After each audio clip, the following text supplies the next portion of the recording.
Welcome to CGTN's roundtable themed Connecting Minds, Creating Opportunities.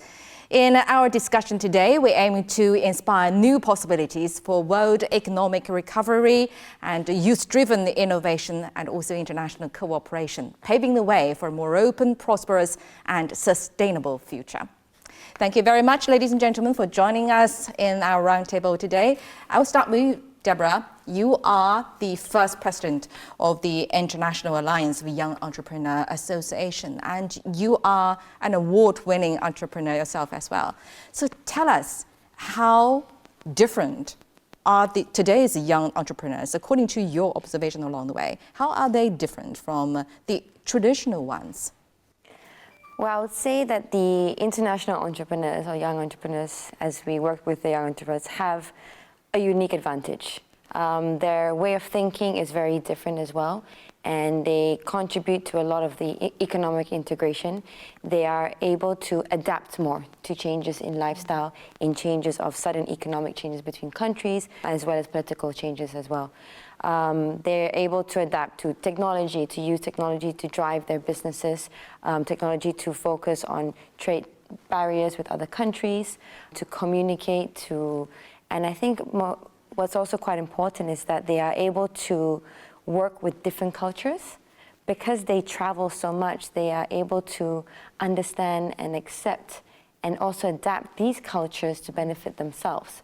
So this, in our opinion, and as well as international entrepreneurs have these platforms, for example, our International Alliance of Young Entrepreneurs, right? Or the ASEAN Young Entrepreneur Council, they have these platforms to give them the opportunity to be able to connect more with more international entrepreneurs around the world and actually reach so much further than we could say even just 5 years ago, for example. India is getting stronger and stronger in terms of high technology. How do you see the younger generation in the ocean of all that advanced development? Nowadays, India has a developing country, and Indian youths are getting digitalized. And for an example, like Paytm, Green Supply, Oyo, Zomato are an Indian company. They are digitalized. They are AI app-based industries. They are reaching door to door, and they are exploring pan-India and other countries also. Do you think they have a broader global perspective? Yes, they have broad capabilities because India's young entrepreneurs have great minds and good capabilities to reach outside and adopt the global market and adopt trends to convert into on business. That's why the Indian younger entrepreneurs are growing fast. We all know that Argentina is full of natural resources, which means traditional production model.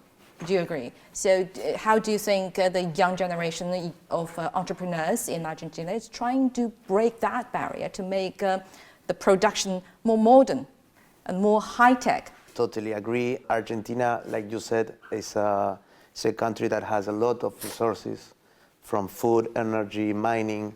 Countries like Argentina, we also have a course of having resources, but just not get the sustainability development of those resources. So nowadays, technology like blockchain, artificial intelligence, but in the case of blockchains, you can give more transparency about the traceability of those products. So this is something that will help a lot, and of course, artificial intelligence, young people are very eager to get into that technology, and you can forecast about the consumption in other countries. So you can upgrade the production. Artificial intelligence can also help to plan this logistic period in order to avoid delays.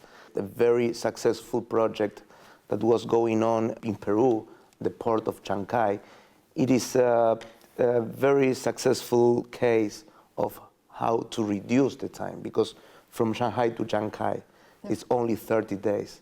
So I think that young entrepreneurs should promote more this joint venture between Chinese and local firms in order to create more infrastructure. And Bangura, according to my research, you entered your family's business at 13 years old. So literally, you are a very young entrepreneur at the very beginning. So how do you see the difference between yourself and your parents in terms of doing business? And how does it reflect to the general difference between the younger entrepreneurs and the traditional ones in Guinea? Merci beaucoup. I began my business when I was 13, thanks to my father. He is an agronomist from Guinea and provides services in the related field of agriculture.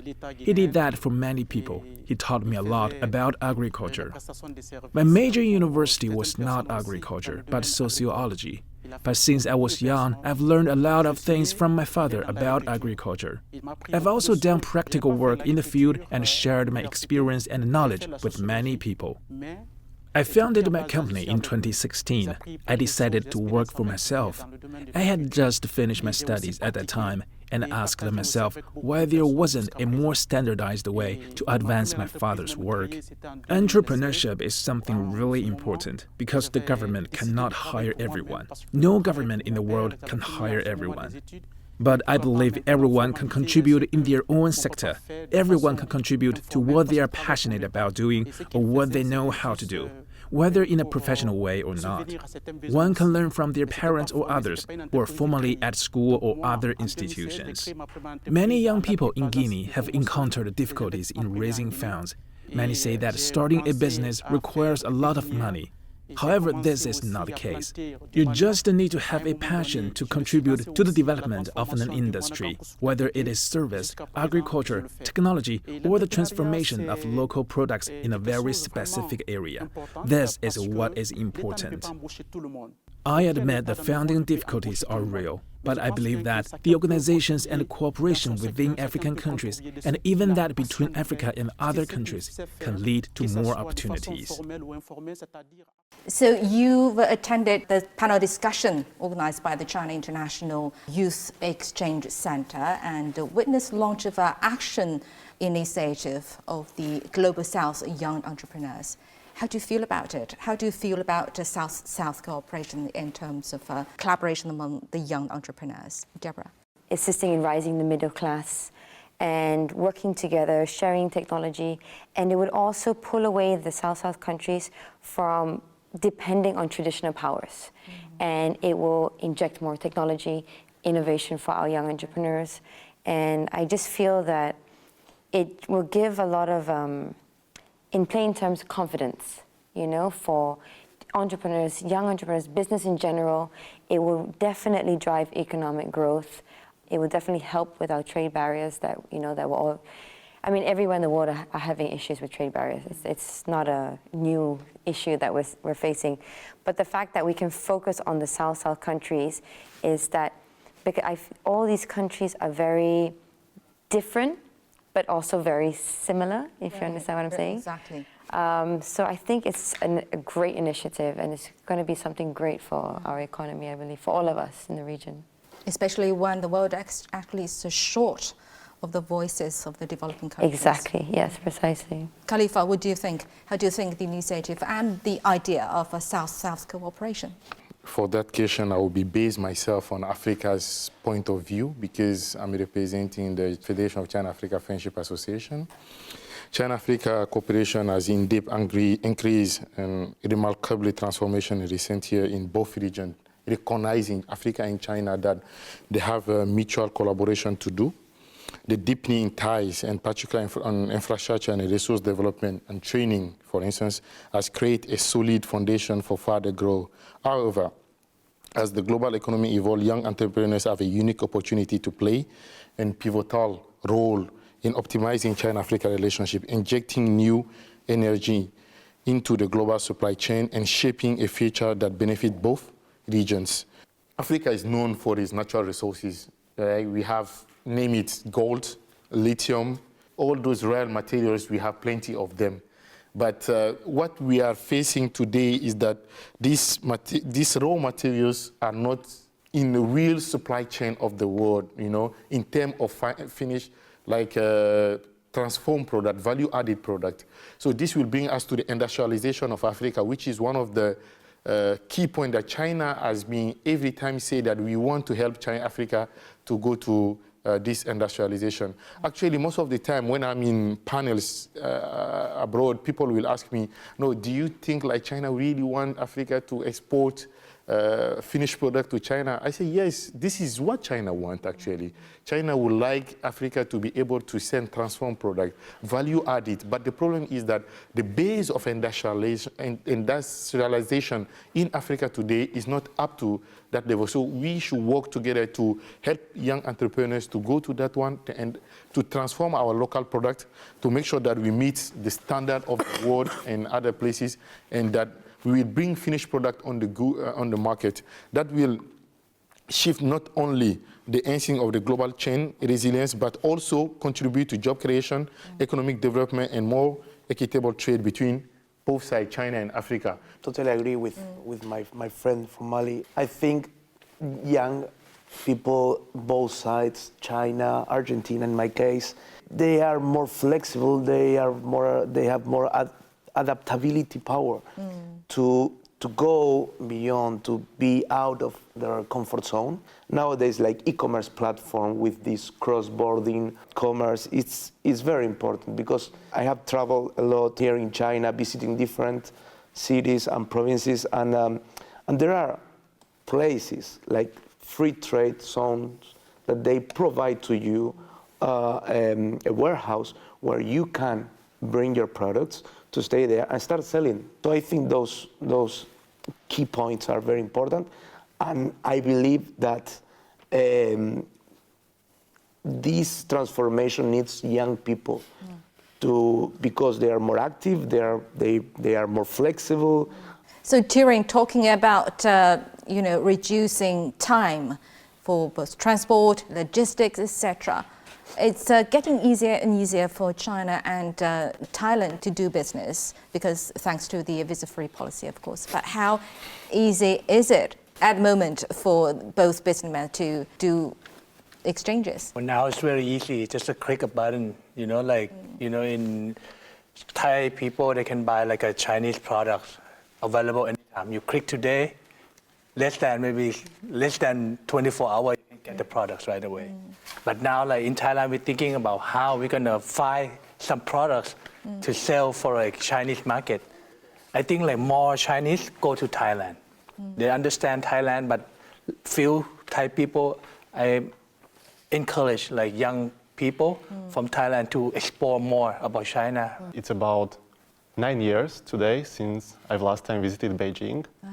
And I was really amazed to see all the changes happening in the country itself, in the capital, especially looking to the sustainability. Now you see in Beijing the quality of the air improved significantly. You see electric vehicles all around the streets. You see people bicycling everywhere. And in general, the city looks very sustainable. And I think in Europe, this is something what we have a lot of to learn, to see this rapid change from maybe fossil fueled economy into green energy powered economy. And China can be a great example, because there is probably no other country which managed to do this as fast as China. After your observation here, do you want to make a suggestion to your country, to Hungary, to reassess the country's potential to work with China? Yes, absolutely. Actually, our association and the local partner in Hungary, Chifu Investment Group, we're teaming up, is already working very close with the Chinese big companies who would like to invest in Hungary in the green economy and also electric mobility. So, for example, the electric vehicle car manufacturers or battery producers, they can set up their plant in Hungary and then later team up with the big European automotive companies to create this kind of win-win situation by supplying the Chinese technology for the electric cars with the local brands that are maybe European used to already. What are Indian people are trying to find in terms of bilateral relations? China have manufacturing technology is the best. They have lots of technology in manufacturing system. That's what India needs right now, because they have India has growth in digitalization, but still in the manufacturing system is still low. India is now get built up manufacturing systems, lots of manufacturing systems. The Indian want to new technologies. India wants technologies from China, machineries items, equipments, etc. That's India needs with trade with China. How do you think that digitalization, how much weight do you think digitalization is weighing in this process? Actually, digitalization is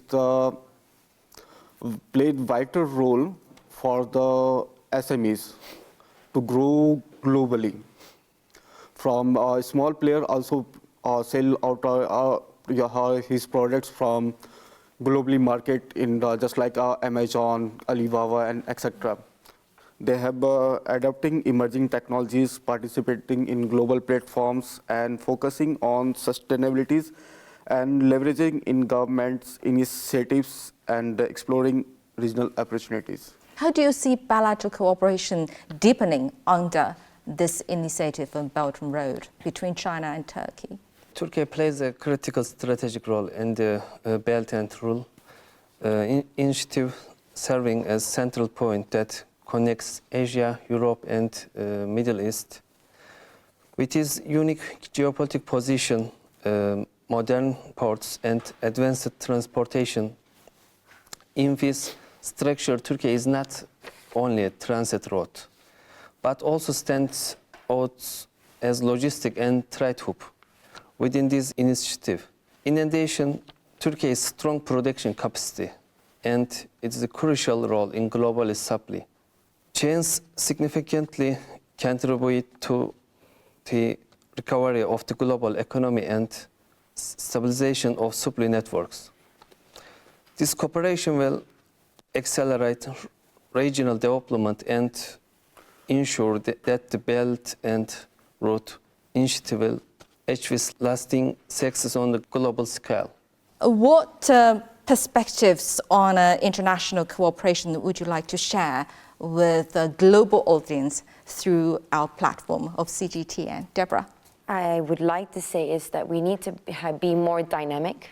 We really need to tap on innovation from one another and really work together in technology and knowledge sharing. I think that's really important. Not to be afraid to collaborate. Daniel, what would your words be to your fellow young entrepreneurs? This platform, this young entrepreneur platform, I think one of the most valuable things that offers is information. In Argentina, most of the time we are focused on what are the already developed countries' needs, so we can supply them with our products, with our resources. But now in this platform, I realize that there are a whole South world that are also in the way of developing, and also they have the same needs. And I learned a lot from today's meeting. I learned a lot about my friends' culture and also needs, and also what they can offer to us. And I think that is the most valuable thing, is information. So our platform needs to create or needs to organize the information with the technology tools that are already in the mainstream, like large language models, in order that we can all share our information, we can all share our country's advantage or resources and potential in order to reach easily. Martin, what do you want to say to your fellow businessman? What I would like to say is that I see all of us as already kind of like global citizens. There is probably no one else who's been so much exposed to different cultures than us. I believe most of us got foreign education or work in the companies around the world. We can speak multiple languages. I think that us, like young entrepreneurs, we are the ones who should be able to work together. We should be the ones who are able to understand each other.